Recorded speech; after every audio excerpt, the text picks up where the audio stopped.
This video will show you how to play a live game of Gimkit with your students. The first thing you need to do is log into your Gimkit account. On the far left, make sure you select Kits, which is going to show you all your current kits you've created. Find the one you want to play and click Play Live. This is going to bring up a screen that's going to allow you to customize your game. So before you click Continue, scroll down so you can start with what type of game mode you're going to choose. The main two you're always going to have are called Classic or Team Mode. Classic is generally what most teachers use.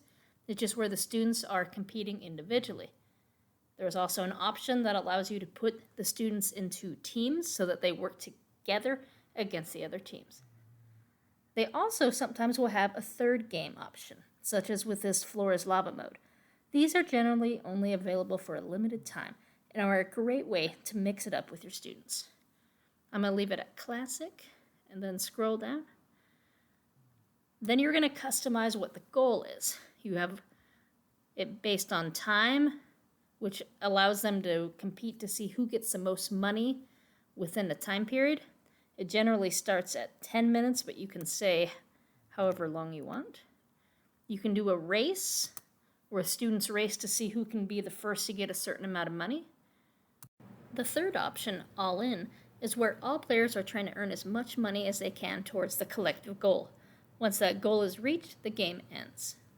Most teachers like to stay with the time version, where they just set how many minutes the game's going to be playing, and the students try to earn as much money as possible. Below that is an option called Class. By default, when students sign into the game, they're going to enter a code and then they're going to type their name.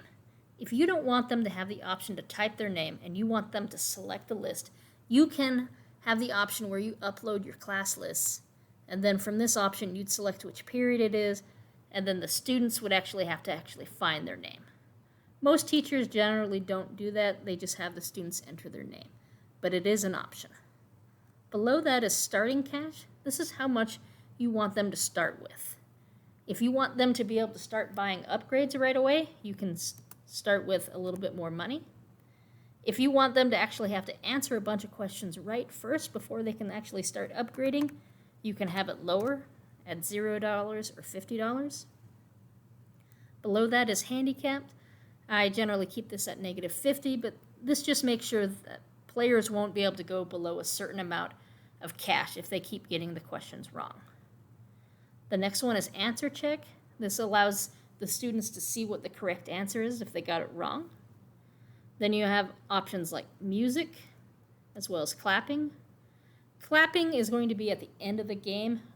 There's an option where before you close it, the students can try to clap as much as possible. Below that, join in late. You can either turn that on or off, depending on whether you want students to be able to join into the game after it's started. And then you have your shop options. So you can turn all of these on or off. Some elementary teachers might want to turn this one off so that the students can only use the clean power-ups.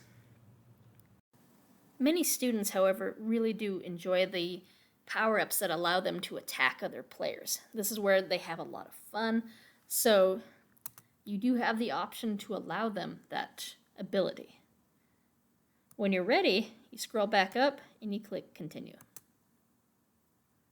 Now it's going to put the code for the students to join.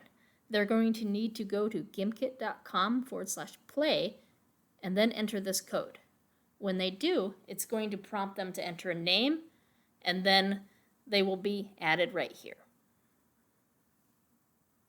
As students start to sign in, you're going to see their names start to appear over here. If they have an inappropriate name, you can just hover over it and remove them. Make sure they're using a name you can identify them with, because this will also allow you to be able to track data after the game is done. When your students are in and you're ready, click where it says Start Game. Now the game has started and students are going to be able to start answering questions.